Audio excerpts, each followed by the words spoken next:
విజయనగరం జిల్లా గజపతి నగరంలో AMC chairman Gopalaraju, TDP polit bureau సభ్యురాలు గంట్యాడ శ్రీదేవి మాట్లాడుతూ కూటమి ప్రభుత్వంతోనే అభివృద్ధి సాధ్యమైందని అన్నారు. మంత్రి శ్రీనివాసపై వైసీపీ నేతలు విమర్శలు తగవని పేర్కొంటూ గత 2 ఏళ్లలో నియోజకవర్గ అభివృద్ధికి 231.25 కోట్ల నిధులు మంజూరు అయ్యాయని గుర్తు చేశారు. ఈ కార్యక్రమంలో టీడీపీ నేతలు మక్కువ శ్రీధర్, ప్రదీప్ కుమార్, చిన్నం నాయుడు, బంగారు నాయుడు, రామ్ కుమార్ తదితరులు పాల్గొన్నారు.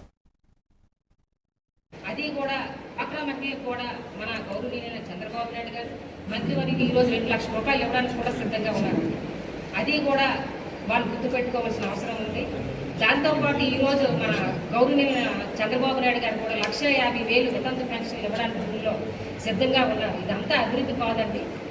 మనకి సూపర్ 6 అమలు చేయడానికి కూడా అమలు చేస్తూ ఉన్నారు. ఇంకా మిగిలిన కార్యక్రమాలన్నీ కూడా చేయడానికి సిద్ధంగా ఉన్నారు. మనం ఒకటే గుర్తుపెట్టుకోవడం, ఒక ఇంటిని నడపడం అనేది చాలా కష్టమైన పని. అలాంటిది ఒక గ్రామం, మండలం, జిల్లా, రాష్ట్రాన్ని నడుపుతున్నారంటే అది సంక్షోభాలు సవాల్గా తీసుకుని నడుపుతున్నారు. వాళ్ళు ముందుకు నడిపిస్తారు తప్పితే మనం డయస్ మీద మాట్లాడే వాళ్ళకి, కలుపులు మాట్లాడే వాళ్ళకి మాత్రం దయచేసి ఇప్పుడు అండగా ఉన్న కనుక నేను పెద్దలందరికీ ఒకటే రిక్వెస్ట్ చేస్తూ ఉన్నాను. వైసీపీ నాయకులందరికీ కూడా దయచేసి ఇప్పటికైనా మీ అనుభవం ఉన్న ప్రతి ఒక్క డయస్ మీద ఉన్న పెద్ద నాయకులు, వైసీపీ నాయకులందరూ కూడా మా ప్రభుత్వానికి, మా నాయకుడికి మంచి మంచి సలహాలు ఇచ్చి మీ అనుభవాన్ని ప్రజలకు మంచి జరిగేటట్టు చేయాల్సిందిగా ఈ ప్రశ్నముఖంగా తెలియజేస్తున్నాను.